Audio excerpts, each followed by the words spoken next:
Welcome to the Transformational Podcast. My name's Chris. I'm the pastor from Paradise. My brother Robert is on the other side, the Marine from Maryland. Hey, man, it's been a busy week, and I know it's been busy for me. I think it's been busy for you as well. And so we're actually recording at a time we don't normally record. But, man, I was thinking, how do we live it up any more than this? Let's do a podcast on a Friday night late. That's the way. That's how man, we're living life on the edge, bro. Yeah, I know. So, living it to the fullest. Well, Chris, it's funny. I texted you. I said, "Hey, dude, I need to record tonight because, or it was either late tonight or late Saturday night because Joshua has a drumline event." Away kind of, I think at King's Dominion it's actually not King's Dominion. It's next door at a high school. So anyway, we're going there tomorrow and we won't get back till late. And so, it's been a blistering week for me, in that I spent for the first 4 days, I was at work, and I use air quotes here, at work, but I was on the road or traveling to or from the Pentagon or to or from DC, pretty much most of the week, except for the Thursday. And so, I was laughing with somebody today about how casually you talk about going to the Pentagon. It's like, I was at the Pentagon today. That's like me saying, I was at the grocery store today. Yeah, right. Like, really? I think there's a little bit difference there, Rob. Chris, I actually walked down a new hallway. I think, did you ever come up when I was here? I want to. I don't know if it's even an option anymore, but I mean, it is. But I walked down a new hallway this week and saw some of these just amazing oil paintings. Every part of the Pentagon is a little bit of it's like a museum. And so you get to learn about George MacArthur. If you sit and read the George MacArthur hallway, you get to learn about flight tests. You get to learn about the Tuskegee Airmen if you want to do that. Space Force, Marines. I mean, it's all there. Coast Guard, the National Guard. I mean, every bit of it is a museum. And so, yes, there are working spaces within this giant museum, but they keep a lot of artifacts and things like that on the walls and in, appropriate cages and this stuff. So every time I go, I don't super enjoy for whatever meeting that I have to be there for, but I do make the most of every opportunity. And then I do go around and I try to see something. And so I saw some really neat oil paintings this week that were just honestly just really cool. The Tuskegee Airmen. So you've been to you worked in the Pentagon for a little while and you go there quite often. What percentage of the Pentagon do you feel like you've seen at this point? Less than 50. Yeah. Just the hallways. Okay. And if we're talking, that's what I mean. Just hallways. Hallways. Yeah. Less than 50. Easily. Less than 50. Because that place is huge, man. It is ginormous. Yeah. It is, it actually even runs like a ship in the way that they label their building or label their rooms. It goes by what floor it's on, what ring it's in, and then what hallway it's on, and then you get to what door it's on. And so it's crazy the way it's all set up. Anyway, but I laugh about that because I was like, Robert just talks about the Pentagon. Like, I went to the grocery store today. I'm like, I don't know. I think that there's more to that than that. But anyway. Yeah. Well, the other thing I did, Chris, which was interesting. Well, I did two things, but the one is I went to this trade show called Modern Day Marine, and I was asked to speak on stage for my program, and it was really funny. Is that where they showcased Captain America? Yeah, it was me. No, I'm kidding. It was nice. All right, just go ahead. Sorry, you asked to speak. Yeah, because you're Captain America. Go ahead. Right. No, I'm joking. Yeah. But the guy that was going to introduce me, this is why it's funny. The guy that was going to introduce me, he's like, so it's Robert Hurst. He wants to make sure he has my name right. And I looked at him and I go, just introduce me as Timmy. And he's like, Colonel. No. I said, just Timmy. Just introduce me as Timmy. And he's like, I go, it only feels weird to you. I promise everyone else it'll be normal. And just as I said that, Chris, a buddy of mine who retired a couple years back happens to be walking down the aisle and he yells out, Timmy. And the guy starts laughing. And so he introduced me as Timmy, and it was my way to get up on the stage. And it was fun. I had fun with it. I have fun with those things. I just figure like it could be really boring because I tell people about what we're doing in the program office right now with the V-22, or I could have fun. And so I did. I chose to have fun. And then yesterday I went to a retirement of a dude who served 35 years. Nice. Yeah, 3.5 decades. Nice. That's awesome. Super old. It was fun. It was fun to be there. But I'm getting onto that thing where I'm like, woo, I've been on the road quite a bit. Yeah. Well, you're wearing your V22 representing your office today in your pullover there. Your quarter zip. Yeah, quarter zip and matcha. It is. Look at that thing. It's pretty nice. Pretty nice. So the merch. But we got a lot going on. Got a lot going on this weekend. What are you up to these past few days? Man, we've had a couple rounds of tornadoes down here in Texas. Really? Yeah. We had one Saturday night that messed up a bunch of homes in our communities that we serve, and so we've had crews out. I went out last Sunday. Did you get to use a chainsaw? Did anybody trust you with a chainsaw? Dude, here's the deal, man. I feel a new need to buy a good chainsaw because I've got one in the garage that has not seen oil for over 10 years. So I was like, probably not worth even messing with at this point. Yeah. Probably going to need a full rehab before we even try to use it. But then I saw the way that a skill chainsaw cuts through stuff like butter. I was like, all right, maybe I just needed a skill. I don't know. It was pretty. I don't know. You know what you really need, Chris? After I was Sunday done, because I was like picking up trees and. But you know what was okay? Let me tell you something cool about this. Okay, go. So it happened Saturday night. Sunday morning, we're organizing as fast as we can. We get a group organized to go out Sunday afternoon. Okay. I get done with church, get home, and you and I have to do. We did a podcast, right? Yep. Well, the boys were waiting for me after the podcast to be like, Dad, are you ready to go? I'm like, I haven't even eaten lunch yet. And they're like, no, we got to go. And they were so eager to go out and help. Good. I loved it, man. They were eager. And when we got out there, like they helped. They were jumping in there, pulling trees, pulling branches. So it was fun to get to go serve with them. It's definitely a tough time for a lot of people. So I was glad to be able to step up and help with that. And then we had another one that came through Tuesday night close to our areas. And so, we've had crews trying to work. It's important to be on site. I mean, you have the church, you have the folks who do that. And I think it's meaningful when the church steps up like that. It's really neat. Yeah. So it was a busy week because of with all that, and then we had some other stuff that we were working on, or that ministry needs that we had to step into this week that we've been walking through. But then tomorrow morning, my boys wanted to run in the Chase the Chief race, the 5K, and I actually signed up for it. Is there an actual chief? Yeah, it's to raise money for the police department's is the chief fast? Fund. No, I've got it. But at the same time, and Chief, if you're listening, you know it's true. Just saying. You'll have to forward him this. What's that? You'll definitely have to forward him this one. I know, I haven't seen it to him.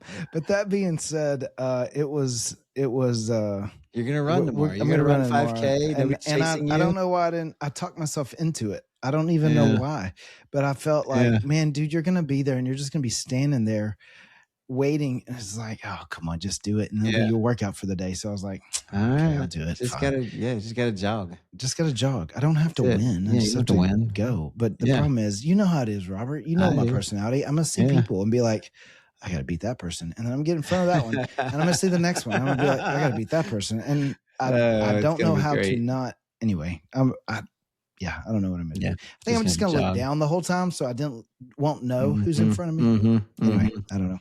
Now your sons will let you know they're in front of you. Don't worry about it. Yes. Yeah. Oh, man. Hey, no, so my sons will beat me. My sons will, especially my oldest son. He's but he's a gazelle, bro. I'm not catching that kid. He'll smoke you. Yeah. So what was the Lord talking to you this week? Let's do some of your scriptures. Man, I'm rolling through Psalms. Another Psalm that just jumped out at me this last week. I loved. It's Psalm 112, and a lot of it comes to this, Rob. I think back to my years of high school, like. You know that I was not perfect, and it's easy to know that, right? But I never really had a time where I had a rebellious streak, where I, chased after the party scene, or you had fun, but you definitely weren't running, to the extreme. You weren't running to have your wild life or your prodigal years. Like that really wasn't a thing. You were the life of and I'm using the word party, but I was going to say you're the life of any scene because you would go out and you'd have fun. I just want to bring fun. You went out right? fun. That's right. Well, and then college, I look at the same thing. And the reason I point that out, I'm not trying to point to me, but here's what I'm saying is that the world tells us there's certain things you have to do and party things that you have to be a part of. In fact, the thing that I used to hear is, oh, they're just typical teenager referring to get that, let that get out of their system or whatever. Get out of their system. Go sow their wild oats. We all did it. I'm like, no, we didn't. And we don't have to. And I think sometimes people think, man, if I follow God's way, I'm going to be missing out. And maybe, but I think what you're missing out on isn't necessarily ultimately is it something worth missing out on. Like, you know what I'm saying? Like, yes. I'm okay missing out on some of that stuff, right? On things that you want to miss out on that bring destruction and bring, hurt and harm and just jack up, your thought process and your life process and your relationships. Like at the end of the day, like it promises way bigger than it ever delivers. In fact, what it delivers is opposite of what it promises. And so as I read through Psalm 112, it was one of those things of going, man, if this is why somebody should follow God and trust his way. Like he tells you, hey, things will just go better. And not just for you, but for generations to come. So I want to read it. Maybe we'll walk through it and we'll pause here or there. But Psalm 112 says, praise the Lord, how joyful are those who fear the Lord and delight in obeying his commands. That fear of the Lord is, I think sometimes people reduce it to just respect or honor, but there is actually the word there is actually one that carries with it the thought of even trembling.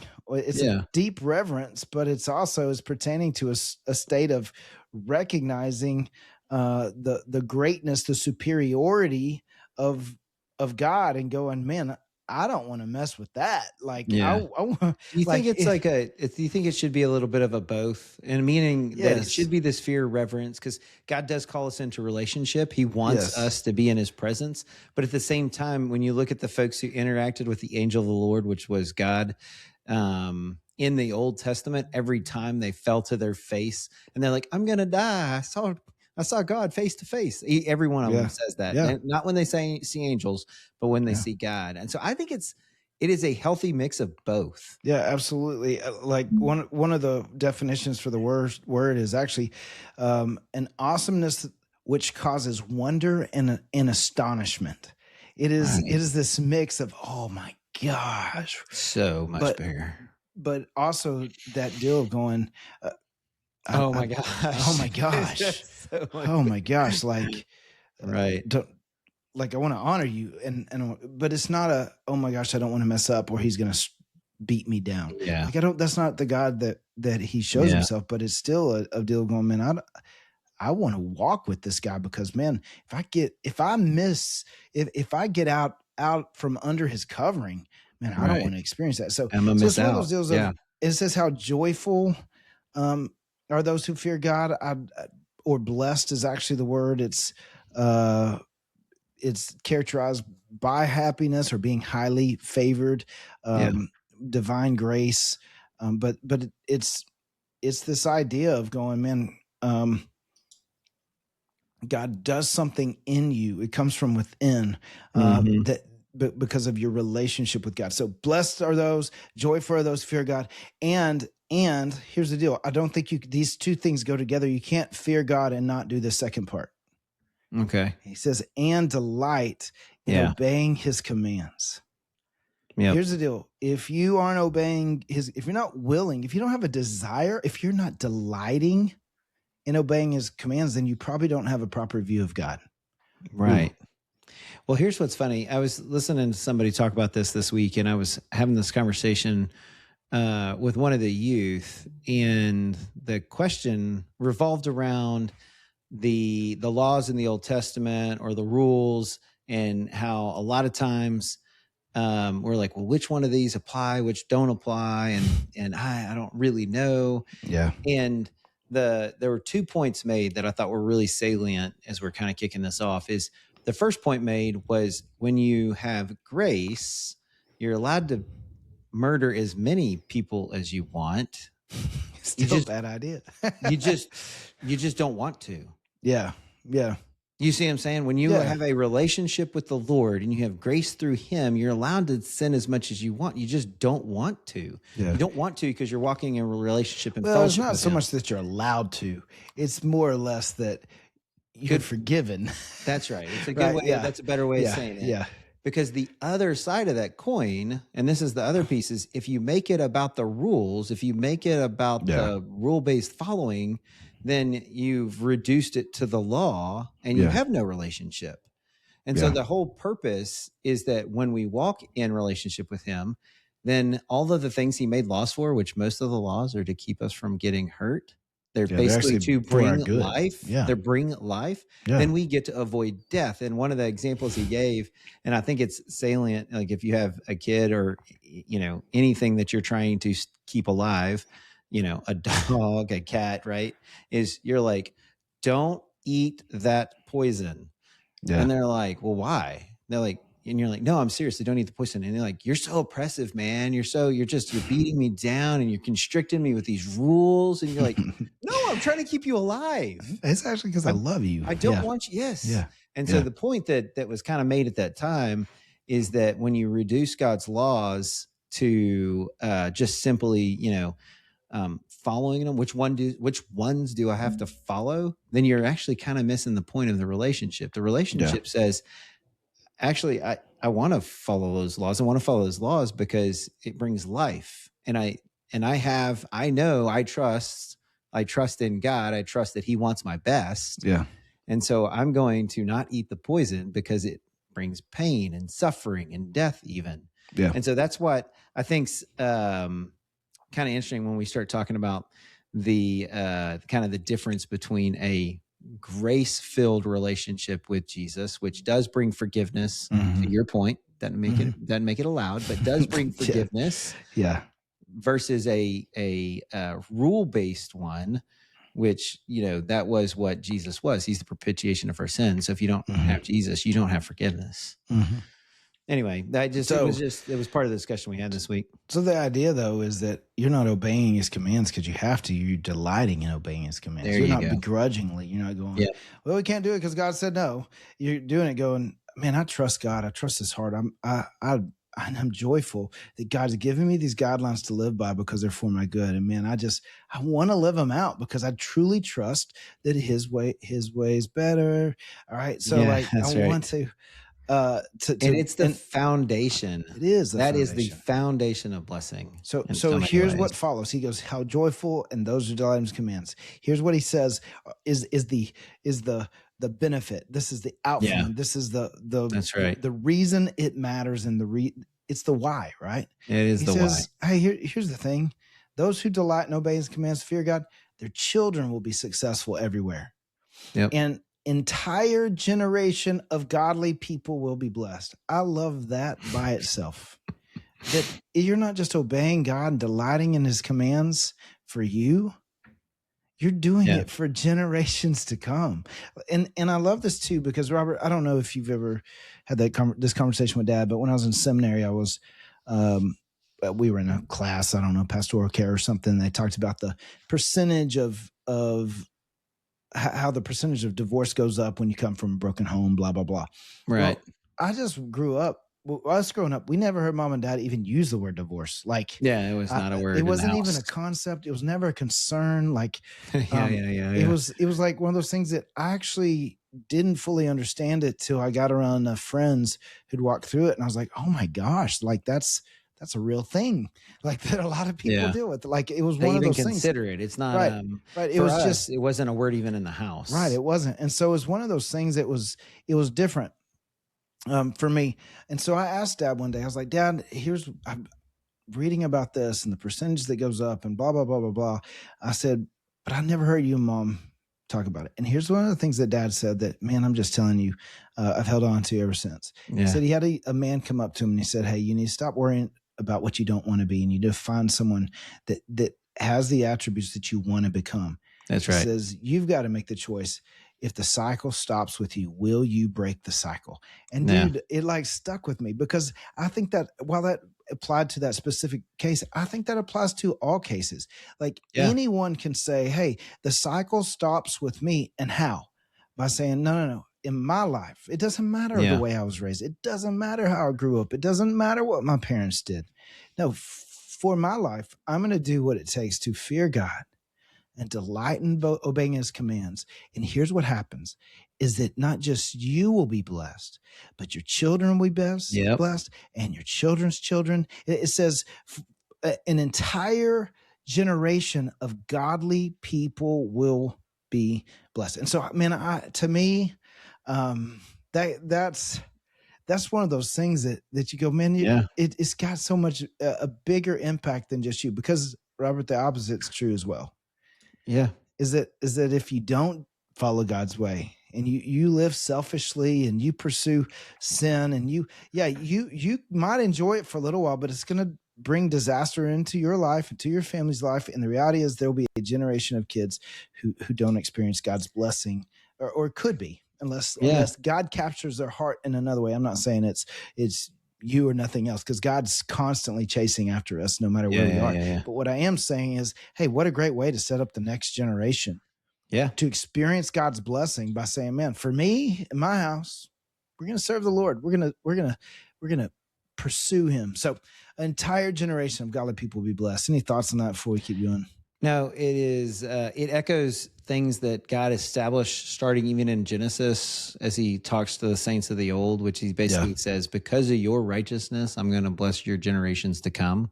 Yeah. And so it is what I call a godly principle. It's a principle that God lays out. And it's true, I think, not just because God puts his hand of blessing on it, but because what God knows and he understands is, like we talked about earlier, is when you have that foundation of wisdom, that fear of the Lord, you end up then leading your family from that bent. And your family, like you and I, don't know anything about divorce. We don't know anything about certain things that other people had to walk through. And praise Jesus, we didn't have to. And praise Jesus. Yeah. For those who are listening, that you can be the generational change, just like our father was in our family, because then it actually sets out this foundation. It's like a foundational type thing to where it essentially you set the next generation up for success. Doesn't mean they can't take a hard right. Anybody can make choices, man. But I tell you this much. I was like, it is definitely more challenging to take a hard right when you know kind of what life, I should say, when you know the life that following God's word brings, right? It doesn't bring death, it brings life. And so I do see how that generational blessing, it is a foundational, I think, principle that God sets up, but it's just like a little bit like sin. Like you avoid death and you get life. It's just, that's the purpose there. That's the principle. So it goes on and says, they themselves will be wealthy and their good deeds will last forever. When you look up the word wealthy, it means wealthy. It means it is speaking specifically of an abundance of material possessions and resources. And Robert, I've thought about that before. I think part of it is that when you follow God's way for managing your resources and your finances, and you trust him, and you like, I'm actually teaching on giving this weekend. Like he says over and over, hey, give back to me and invest in things of eternal value. And when you use well to build treasure in heaven, I'm going to give you more. Yeah. He says you'll be able to be generous on all occasions. Like it's one of those things that God says, man, if you'll do this. And Robert, I guess I've seen this where it's like, man, there's people who said, man, we're going to honor God. We're going to live within the means he's provided for us. We're going to give back to God. We're going to save, the way that God tells us to save, and we're not going to waste money chasing stupid stuff. Like it's just, they look up and they're well provided for. Now, what is wealthy? Like, how much do you have to be considered wealthy? The reality is, so that's where I was going to go. Most of us, in America are wealthy by the world standards, right? And that's where I was going to go with that. A lot of times we equate wealthy, honestly, we equate it to our jealousy. We equate it to our covetousness. Yeah, because we look and say, I'm not wealthy, they are, because they have. That's right. Yeah. Well, I'm not wealthy, they are. I'm not wealthy, they have more, right? Yeah. But what I would offer is that when you go and you look at somebody who hasn't followed God's principles, to your point, when you follow God's principles, it sets you up to not just have wealth, but pass on wealth to even your kids. That's even what Proverbs even talks about. And it's because you follow his principles, and those principles are not just life-giving, they also bring blessings that are material in nature and wealth in nature. And so where we get, honestly, where I think a lot of times Christians get off the rails is we have this kind of covetousness in our heart that we don't even recognize. And we're like, well, I'm not wealthy. That Bill Gates, man, now that guy's wealthy. Like, hang on, pause. Are you on the streets? Yeah. Do you have a house? Okay, check. And then you kind of move on from there. And it's actually, I think it's interesting too, because the integrity and the righteousness that comes with the wealth in that case, because you do have integrity, you do have righteousness, and that does then generate wealth. You become wealthy, not just in a material sense, and that person that you just can't stand because they're super rich, but they're actually an awful person. Mm-hmm. You come rich in the sense that you do have provision. Yeah. You have what you need in the season. God has never left the righteous begging for bread. But you have something that nobody can buy. That's right. A righteous reputation. That's right. Your good deeds will last forever, right? Yep. You're earning something that can't be bought, right? Absolutely. And that's true wealth. Yeah, it's true wealth for sure. It goes on and says, light shines in the darkness for the godly. I'm going to pause there because that's a statement that stands by itself. Light shines in the darkness for the... Hey, here's the reality. We're all going to walk through seasons that feel dark or moments that are dark or the reality is that our generation really hadn't experienced super heavy times, but there were generations here in America that experienced the Great Depression and some crazy economic difficult times. I guess we had the recession several years ago that was like I'd lost my job during that time and others did and we experienced. But the reality is that, man, when you're fixed on God, trusting his ways, you have fear of the Lord, you're obeying his commands, he finds a way even in the dark moments of your life to shine light in the darkness for the godly. Right? There's hope. And that's really the picture is that the godly have hope in the dark in the dark times of life. Yeah, this reminds me of times when I was in the woods of Quantico around Virginia, and it's early on in my career, and we have to do this thing called night land nav. We have to basically navigate at night, and you're not allowed to have a flashlight for this, Chris. You literally just get a map and a compass, and the compass glows a little bit. How do you see the map? You can only use to see the map. You can only use the map at the starting point. And then as you go through the woods, no flashlights allowed, right? And so you can have like enough light to see then, and you know what the bearing is, and you know what your pace count is. And then you walk across this thing. And Chris, your eyes are open really big, and then you take a few twigs in there, and you're like, okay, I'm going to keep them kind of closed and squinty, but you can't see. And you're going across, and you're longing for any kind of light. But you don't want to get in trouble, so you don't turn your flashlight on. And then all of a sudden, through the woods, you see a prick of light. See a prick of light. Chris, it doesn't even have to be in the right direction 9 times out of 10. You automatically like focus in, hone in, and go towards the light, because in that light, you're like, man, it's a hope thing. Like you're just like, I just want to get out of here, and I want to be out of this darkness. I hope to go that direction. Yeah. And that's what the scripture is saying, is that a lot of times when we're in the midst of that absolute pitch black, poke you in the eye darkness, God is that light, and he's saying, hey, I'm right here. And it is this hope where you're just like, oh, it's almost like it's just like you're just like, ah.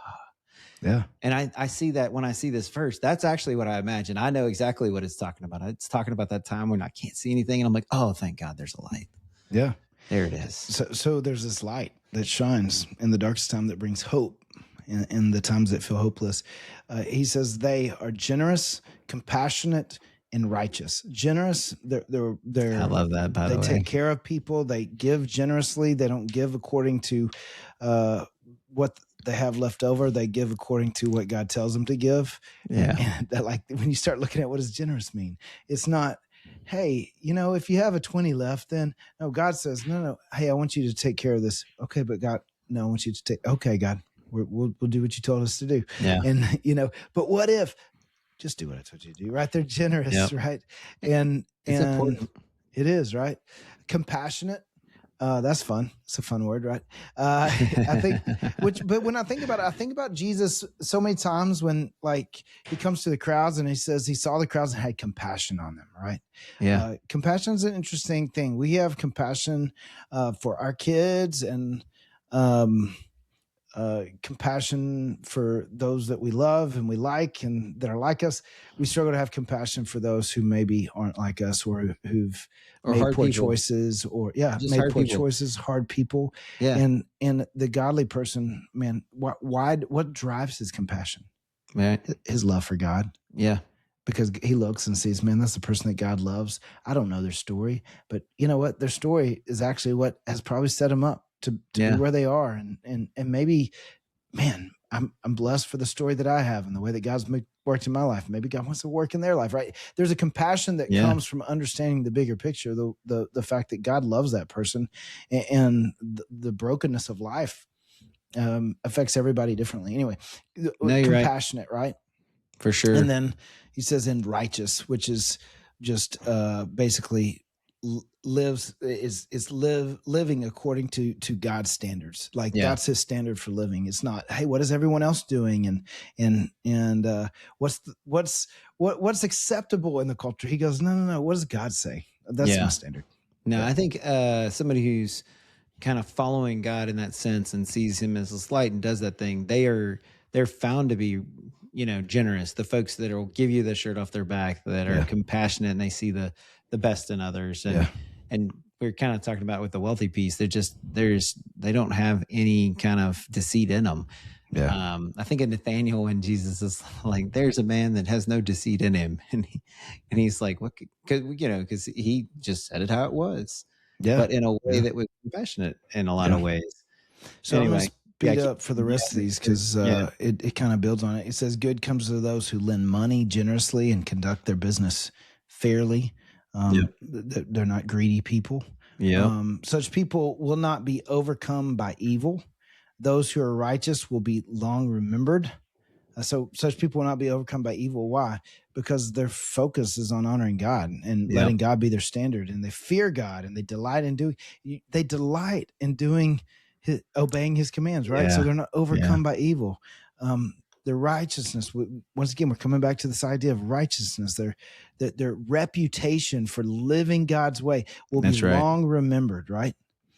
I love that. I do too, man. What a great reputation. I think about it, Robert, sometimes because I do a lot of funerals in the ministry world, and you hear what people say about different people at their funeral, and like, man, I love it when you hear someone, and everybody who talks about him, they're like, man, that guy loved God. Man, I saw that guy I ever talked about. Hey, you know what? That guy always did the right thing. He always wanted to honor God. He always, what a reputation. It's one of those things. Think about Miss Dana Morgan, Oh, yeah. You think about her and you're like, oh, that is a woman of God. Yeah. Like that's who she was. Yeah. So it says they do not fear bad news. Why? Because they trust God. God said he's going to take care of them. So they don't fear bad news because God's got this, right? Their hearts are steadfast, trusting in the Lord. Yeah. I mean, it just says it. Like they confidently trust. You don't even have to ask, hey, why do they not fear bad news? I don't think, oh, wait, it says it there. Because they trust in the Lord. Yeah. They confidently trust the Lord to care for them. That's right. It says they are confident and fearless.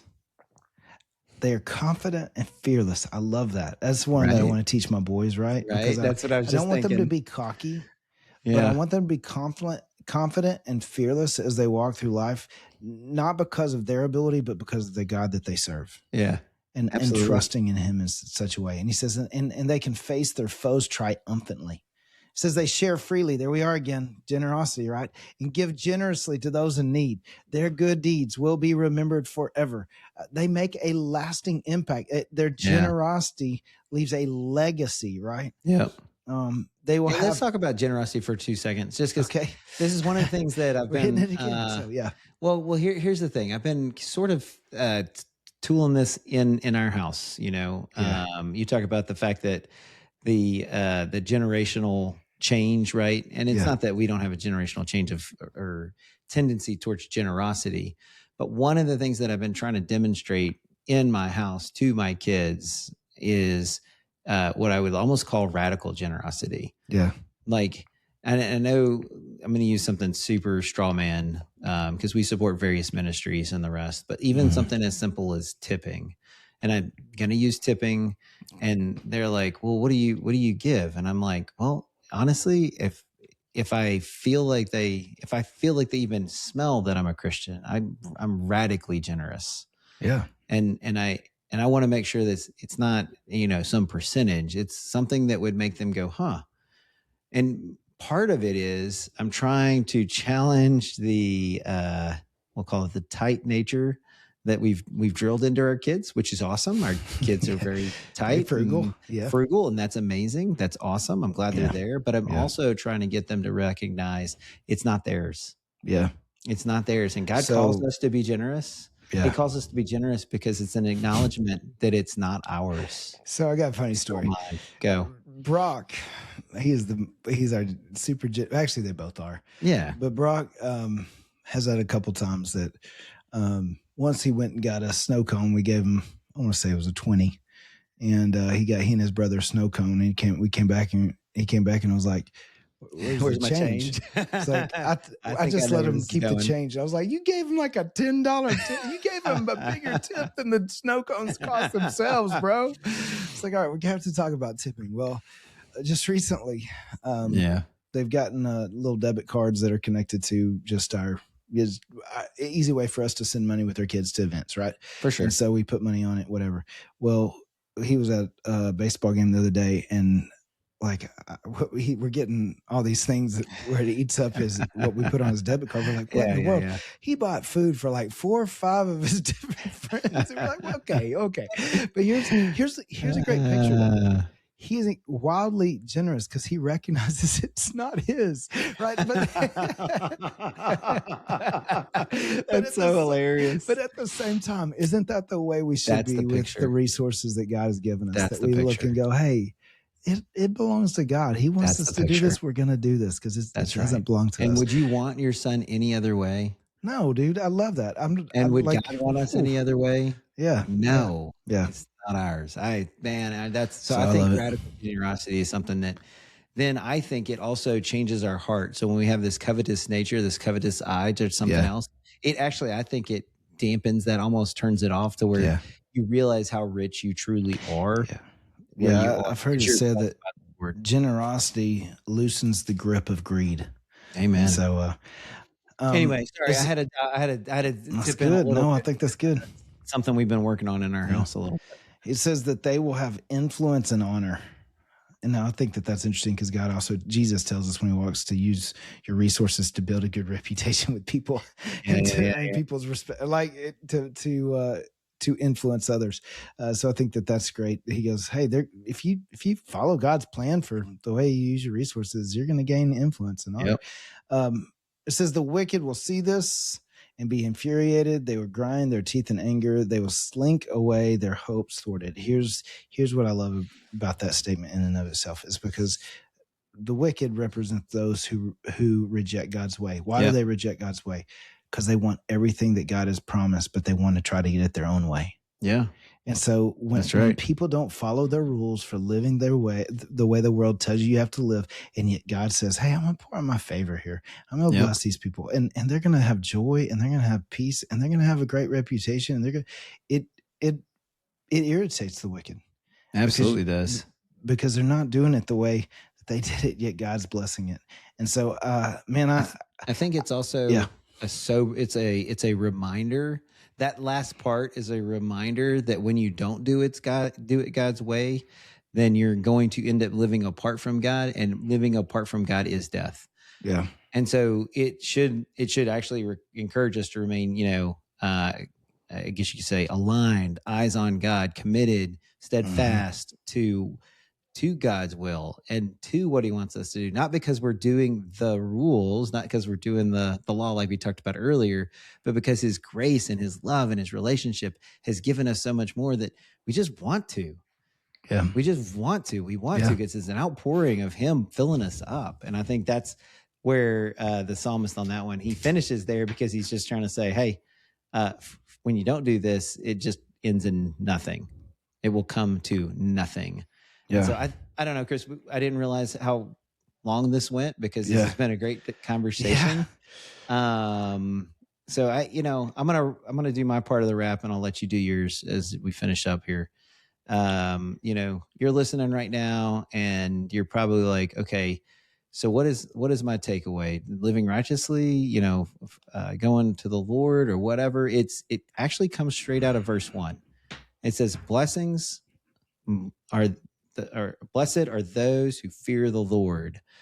Proverbs says the fear of the Lord is the beginning of wisdom. You get wisdom and blessing when you start with the fear of the Lord. And when you do that and you live according to his will because you love him and you choose life versus death, you choose not to eat the poison because he's just trying to keep you alive. Yeah.